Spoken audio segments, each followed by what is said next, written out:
So, Bully, I want to start with you. Have you ever experienced this card subject to change for the show of shows at WrestleMania? Not only have I seen it, but I've been involved in it personally. It wasn't like a big match like a TLC match, but I believe at WrestleMania 19 in Seattle at Safeco Field. No, wait, is that? I don't know. One of the WrestleManias, the one in It was Seattle. WrestleMania 19. It was Okay. WrestleMania. 2019. Me and Devon were supposed to take on I think Lance Storm and Val Venus or something like that, but somebody got injured, or maybe it's supposed to be a three-way. Something happened at the very last minute that pulled us off of WrestleMania and put us on the WrestleMania pre-show. I believe it aired on Sunday Night Heat. So it's very disappointing, but it happens. It happens in wrestling all the time. It's happening right now during this year's WrestleMania. Bit of a gut punch, hard to deal with, but the ups and downs of the wrestling business. The thrill of victory, the agony of defeat, and you just have to deal with it. You have to roll with the punches the way the company has to, in having to switch everything up. This year, lots of monkey wrenches involved with WrestleMania. Well, let me ask you this, because with CM Punk, his whole story, and one of the big reasons why he left the WWE was because he never got to be in the main event at WrestleMania, even when he was the WWE champion. So here he is, probably posed to be in the main event night number one at WrestleMania. Obviously, the injury happens. That's out. For you, Bully, you had one of the greatest, if not the greatest match in WrestleMania. People argue on the biggest WrestleMania of all time. A lot of people say it's their favorite with WrestleMania 17. Is it an easier pill to swallow for you missing a WrestleMania match, having such a significant match prior like you did? Yes, especially what we were doing, because I believe what we were doing, and when I say we, I'm talking about myself, Devon, the Hardys, and Edge and Christian. We were taking tag team wrestling to heights at WrestleMania that it had never seen before. I would ask you guys, what was the most featured legitimate tag team match that had happened in prior WrestleManias? I would venture to say that none of them had the pomp. Yes, thank you, Mark. That we had, whether that was at WrestleMania 2000 with the Triangle Ladder match, or at WrestleMania 17, which was TLC 2. So yeah, if God forbid anything would have happened to any of us going into those WrestleMania matches, especially TLC 2 in the Astrodome, it would have been very difficult to have to deal with. But here's the brutal, the brutal reality. The harsh reality is there's nothing you can do about it. Zero, especially if it's because of an injury. Having the match pulled, and the ladies have to deal with this a lot, of just having a match randomly pulled on Mania just because of time restraints. And myself and Mark and Tommy know how seriously the women take their WrestleMania matches, even if it's just a battle royal or a 4-team tag or whatever. They really, because their time on the card is sporadic. It's not like Charlotte versus Becky, or a Bianca versus a Bayley, or some of your more featured singles matches. So if you're like Natty's been through a lot of ups and downs with WrestleMania matches, because she's been pulled from quite a few WrestleManias at the very last moment. And it destroys you on the inside. You feel so dejected. But this is where you have to harden yourself to the wrestling business, knowing that you're still going to get that payday, but you're not going to be able to go out there and perform. It's not easy to deal with. I know that Tommy has dealt with a WrestleMania match being pulled. Mark, have you ever been involved in a situation where your Mania match was pulled? Yes. Like, I was the number one contender, and had a match with Benoit to to try to put some damage in him before our match at WrestleMania when he was the champion. And my shoulder came out of socket again. And I had to have surgery, and I missed WrestleMania, man. And they had to go to Plan B. So, Mark, let me ask you this. When did your shoulder come out of socket? Like, how many weeks before Mania? Shit, a month. It was after the Rumble. Okay, so a month before Mania, you're told no WrestleMania for you because of an injury. Can you possibly take us on that emotional roller coaster? I remember Teddy Long coming to me. I walked through Gorilla. Everybody was trying to talk to me. I toughed it out. Like I Mel Gibson the shit. In the middle of the match, I swing at Benoit. My shoulder comes out of the socket. I kick him, and with one hand, I shit can him. And I tell the referee my shoulder's out. And he goes, oh shit, I'm gonna call it. And I said, no. And I grabbed my wrist and I ran my shoulder in the turnbuckle and popped it back in myself. And I don't know if I can explain to you the pain that I went through. Physically, the physical pain of that felt like lightning struck I just lost my breath because it took like my breath away. Like I could not breathe. And then finally Benoit came back in, started chopping the shit out of me. And I told him, hey, you're gonna have to beat me. And he went, no, you all right? And I said, no, I'm not. And I swung at him. He cross-faced me, 1-2, the tap out, and the match was over. I went through Gorilla, didn't talk to nobody, went in the hallway, and just started crying because I knew that I was not going to be able to go to WrestleMania because the pain that I was in had me shaking like this. It was the crossface on the bad shoulder. Yeah. And in hindsight, I'm thinking, hey, dumbass, maybe you throw a left hook at him and he takes the left arm and does the gimmick and I could tap with the real injured arm. But wrestling training, people don't understand how programmed you are. Like you're trained to hit the rope, grab the rope. You're trained to use your right side to do what you do. There's some guys that are left-handed that still wrestle right-hand because that's just the way it is. And then there's some guys that can throw left, like Bully throws a left jab, ding, bing, bing, and then he hits you with the right. But it's very few guys I let throw a left hand punch at me because it ain't you adjust differently. You throw a punch at me, I give, or I'll faint. But somebody that throws a left, you're trained to do this when you're just running right into their fucking hand. It's like you like, hey, hit me. The whole point of the conversation is I did what my brain told me to do, which was, bro, I can't explain to you how much pain that was. To throw that punch and have him cross-face jerk me, the arm that had just came out of socket. And I put it back in myself. And of course, the labrum was torn, the rotator cuff was torn, the biceps tendon was torn. And I'm gonna say that I did that to myself when I ran it into the corner. It was out of socket, it was hurt already, obviously.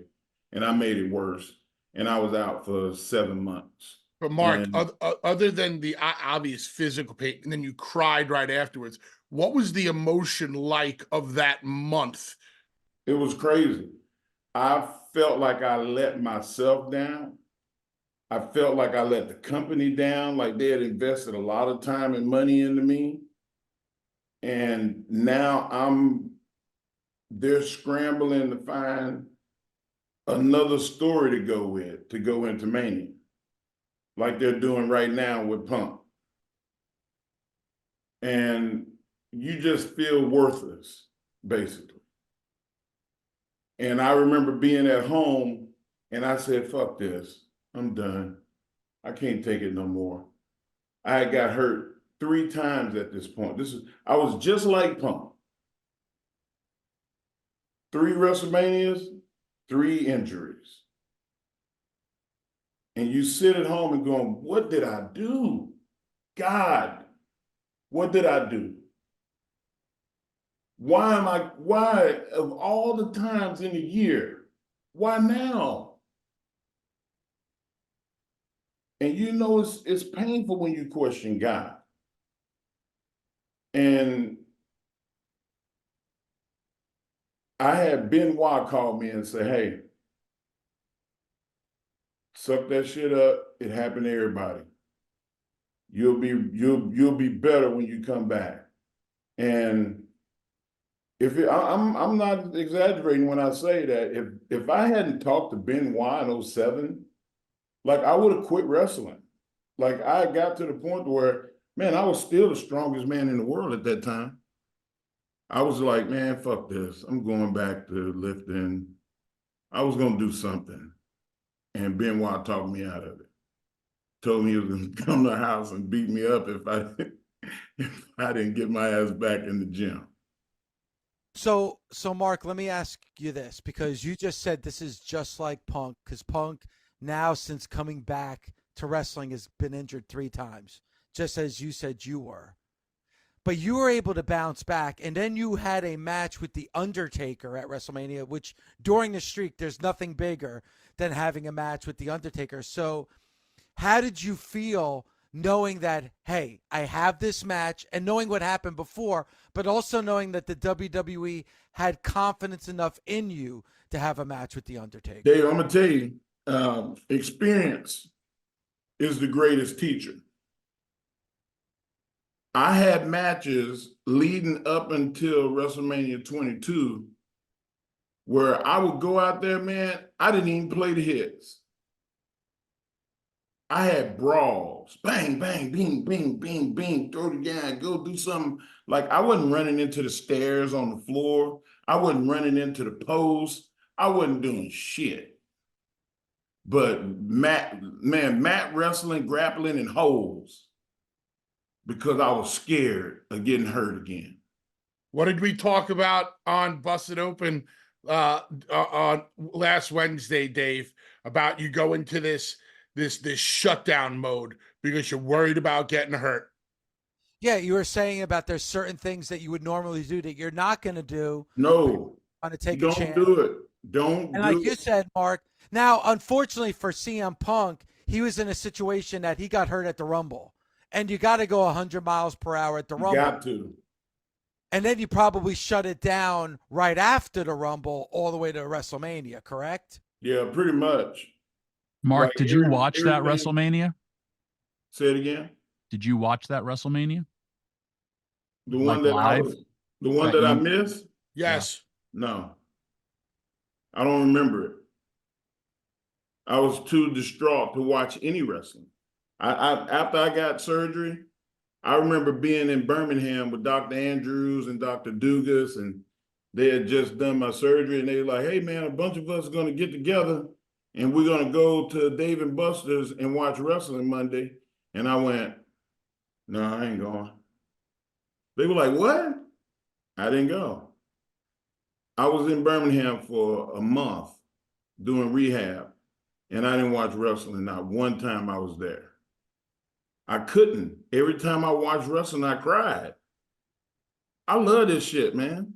Did you guys ever experience, and I've spoke to a couple of guys who have, when you're the focal point of any particular company, like Mark was getting this big push at the time against Benoit, and everybody wants to talk to you, and you're always invested in something, and people are invested in you, and then all of a sudden you have an injury, and nobody wants to talk to you anymore, and the phone stops ringing, and all of a sudden you feel like you've been put on the back burner, where nobody's interested in you anymore. Tommy, have you ever experienced that? Absolutely. It was one of the saddest days of my life. ECW went out of business and I got not one call, not one text. And this was just in a day where because I would be like, and I seriously sat there. I was like, man, I used to get like between 50, 75 emails a day, text, blah, blah, blah. And I was like, man, not one person thought of me today. And Mark, I saw you, you had to walk off for a second because I could tell you were getting emotional.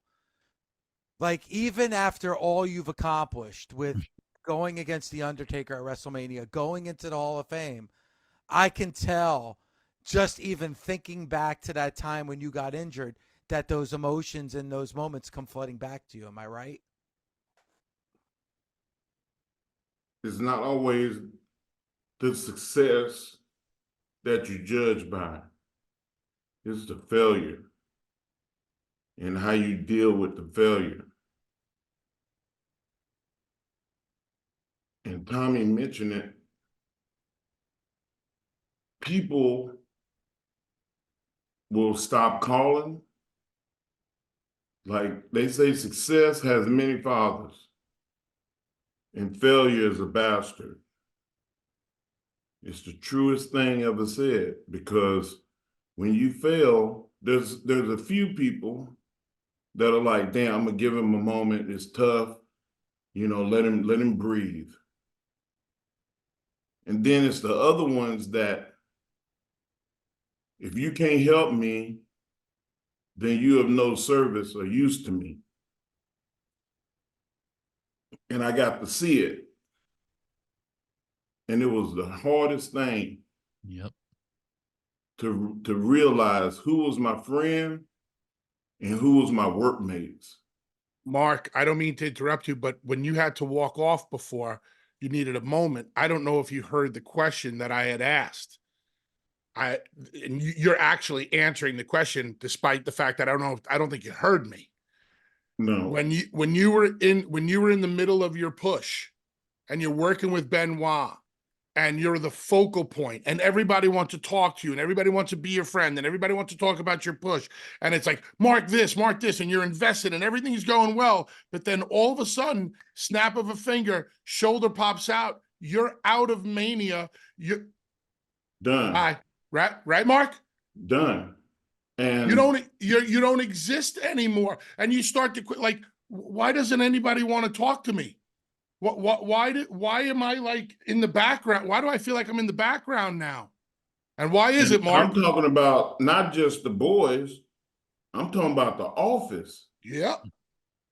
I'm talking about the people that are writing the show. Like, you don't exist, because their job is to do the right now, not the what was.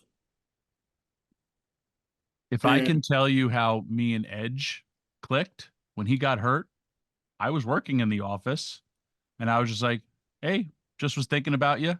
How you been, blah, blah, blah. And he goes, you're the first person I've heard from in the office for about 3 weeks.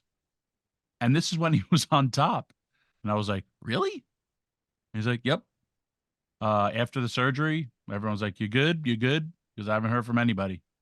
And then like we really just clicked. We would joke about it because then I exaggerated that I called him every day. But he was like, we would talk once a week. But just because, he was telling me about, I had to sleep sitting up in a chair or with a, neck brace on and like all that stuff.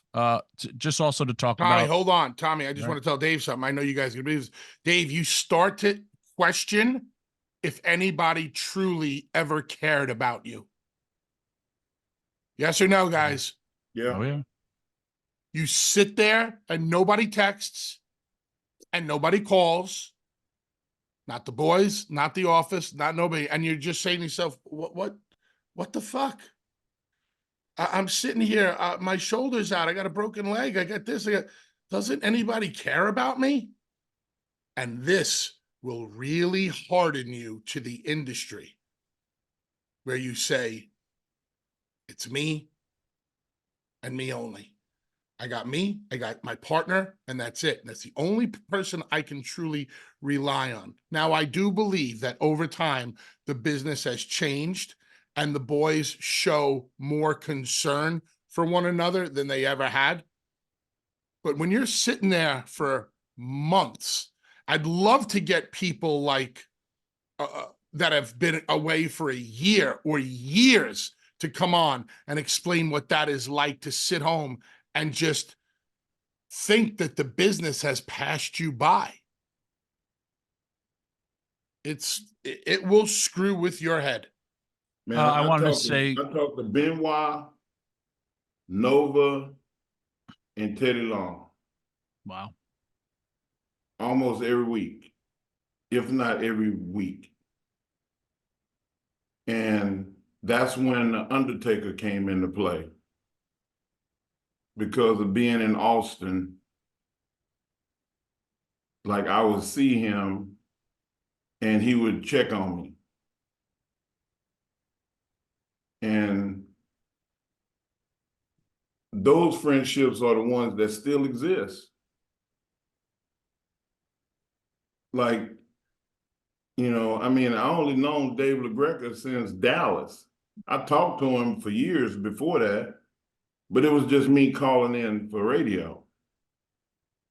But we met in Dallas. I felt more of a kinship talking to Dave in the lobby in the hotel in Dallas the first time I met him than guys that I was in the locker room with for 10 years. Because he actually fucking cared.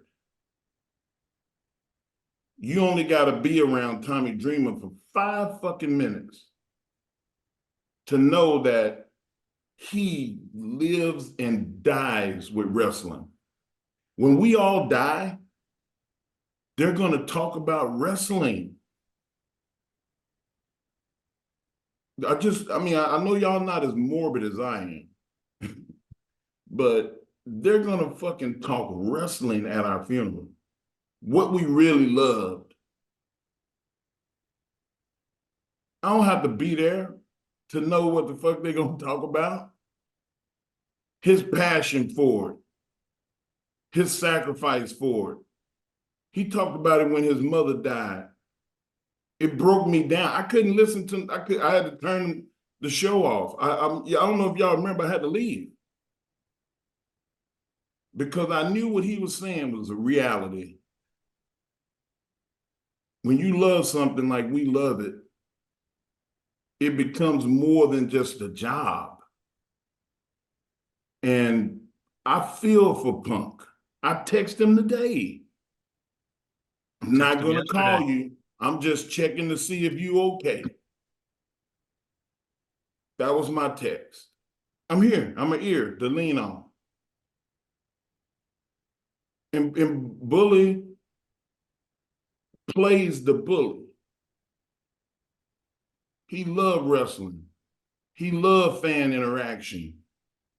Whether it be positive or negative, I'll fucking take it because it's better than being dead and it's better than being a nobody. And I ain't got to get into Dave. Fucking look at his walls. So the fans of this show need to understand that these are people that get hurt, not wrestlers that get hurt. They go home injured. Charlotte Flair, I've been texting her every week. Stay on that therapy. If you need somebody to talk to, I'm here. There's people at AEW that's injured. And I don't talk about it. Ever since I had that one issue about talking about injuries, I'm not going to mention nobody. But there's people that I reach out to because I know that they're at home by themselves. And hearing from me might just lift their spirits that day. Make that physical therapy that less tedious. And dealing like this whole thing about, plan B, so card subject to change, like it's a painful thing, but it's business. And we all worked in the office. We've all had to come to the realization that we can't play favorites, but we can show favoritism. And the WWE has to find, I think Drew McIntyre is the answer that they're going to go with. But what does that say about Priest and the rest of the guys that are vying to have that WrestleMania moment? So Dave, think about being a general on the battlefield. And myself, Mark, and Tommy are your finest soldiers. Like, we're the guys you would jump in the foxhole with, right? And we're out there and we're taking on heavy fire. And one of us gets killed on the battlefield. What do? You have to call somebody else to take someone's place, and you move forward and you move on. You have no choice. You have no choice but to move on in an instant. Let's say I'm the one who got shot in the head. And you're like, this is a guy I spoke to every day. This is one of my finest soldiers. This is a guy that I worked with professionally and personally. And I love this guy. And he blah, blah, blah. And he had a great relationship with my wife. And he blah, blah, blah. All this positive shit. Boom, right in the fucking head. Dead. What good am I to you right then and there? You need somebody else to fill in. And you're not thinking about it on a personal level. You got to think about it on who's going to replace you on the battlefield, because we still have a fight. And they still have WrestleMania. In wrestling. Same thing. And how many soldiers do we have that have worked for our armed forces where they get they get their leg blown off in battle because they stepped on a mine, and all of a sudden they're in the hospital and they feel like the entire armed forces turn their back on. Nobody calls, nobody writes. It's the same thing in wrestling.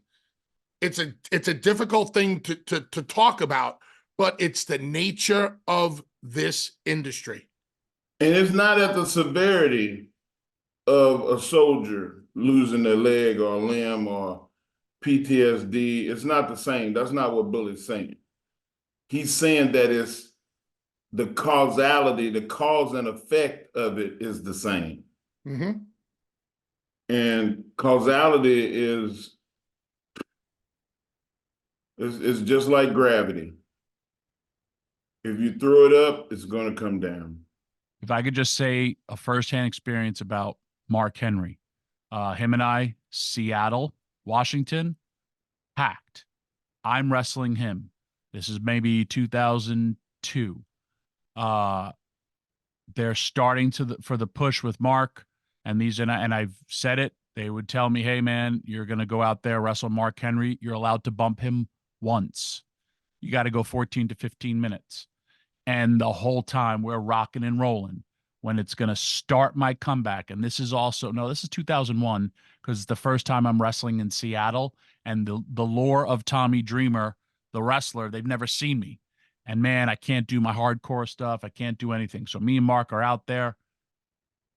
He misses the splash. Mark Henry, when first of all he's coming at you, it's like an eclipse. You don't see the lights when you're laying there because he takes it. But Mark would fully extend Rob Van Dam style, arms over his head like he's diving into a pool, missed that splash. Boom, I roll all the way. The people start coming. Nick Patrick comes to me and he goes, "Mark's hurt." And I was like, "What?" And he's like, "Mark's hurt." And I see Mark clutching his hand and his shoulder. If you have ever seen somebody's shoulder get separated, it's quite gross looking. Then I take off and Mark's like, "Just go." He's on his knees. I drop kick his head. He bumps, kind of like jamming his own shoulder into the canvas. And now here comes my comeback. And I'm just like, and Nick Patrick's going, "Go home." They don't have earpieces in referees' ears during a house show or a live event.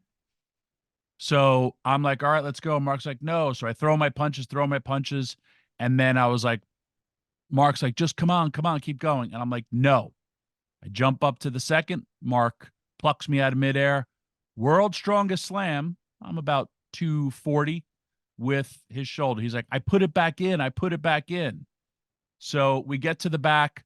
Mark's upset. He's clutching his hand, bringing it close to his body, and he's feeling in his fingers. He turns and he apologizes to me. And I was like, dude, don't worry about it. But that's the testament of the human being and also the professional that Mark Henry is. And that's why he's also a Hall of Famer for the things that most people don't know about. So that's my conclusion with Mark Henry. David, I'll tell you my story about WrestleMania. My first ever WrestleMania moment was supposed to be a three-way dance, Scott Steiner versus Tommy Dreamer versus Randy Orton for the love of Tori Wilson. And pitched it. I didn't pitch it. It was pitched to me. We start playing this out on television and like just starting to set the heat. This is when Test was with Stacy. And that first match got taken off the board because of, I believe, Tori was with Kidman at the time. They were married, did not want to have that type of, match. Whatever, fine. So I see that match get taken away. And then they're talking about maybe Tommy Dreamer versus Scott Steiner, maybe Tommy Dreamer versus Randy Orton. They go with Tommy Dreamer versus Randy Orton. Tori Wilson is somehow going to be involved. Randy Orton gets hurt, his foot. I remember walking into the office because, again, I lived by the office, and I saw the board. I was on the board for WrestleMania. What would be my first ever WrestleMania, Randy Orton's first WrestleMania. And Dave, we talk about my fandom. Me and Little Guido, the only two wrestlers ever to be at the first ever WrestleMania. And this is my moment. And Randy gets taken out. If you don't think, I'm still talking about it today, that I wanted to have more than just one match at WrestleMania, it would have meant the world to me. I was happy Guido got that moment 20 years later, but I still hadn't. And because of injury, it was taken away from me. If I fast forward to WrestleMania 23, and I've told this story before, the originals versus the new breed, we were crushing it on live events. We got this story. I pull into the WrestleMania hotel. Dean Malenko comes to me and he goes, they scrapped your match for Mania. I literally pulled in to the hotel and I was like, huh? And I'm devastated. And they're like, we want to give Melina and Ashley Mazzaro more time for their match. And I'm like, I got so messed up. And again, I pull in with my family, and I was recently reminded of this. My daughter, who was little, in their car seats, doing something. I closed the door. Her hand was in the door. And I closed the door on my daughter's hand right after finding out I'm not on WrestleMania. And I walk away from the car. Beulah pops out of the car because my daughter's screaming, but I'm not in the car. And if you don't think that, like, I hurt my daughter because I was so upset. And I don't mean to get upset, but it stood with me. And something, my life goal, was taken away from me. And if it wasn't for my hero, Dusty Rhodes, I would have never made it to WrestleMania. It's a big friggin' thing. And it didn't happen because I got injured, but I'm just talking about my mindset. When I was hit with that news, and trust me, Beulah makes fun of me, or my daughter, thankfully, is too young to remember it. But I was like, and I just closed the door right on my daughter's hand. And in front of everybody also in WWE as you pull up to the WWE hotel. But again, these are moments that stay with you. And when I've said this, every great athlete will talk about the victories, but it's the defeats that keep them up at night. It's the losses that play with your head forever. And if you don't think I would have loved to have two, I was guaranteed, I want to say I was guaranteed two, but if you don't think I would have gone my entire career without being WrestleMania, yeah, hey, great, you made money, you did all this, but if you don't make it to there, like, hey, you're a failure. In my head, I could hang my one WrestleMania that I had. And I was so in the moment of fighting to get there that once it was over, it didn't mean anything to me anymore. But if I realized that if I didn't ever get there, I don't know if I could ever say, hey, I made it.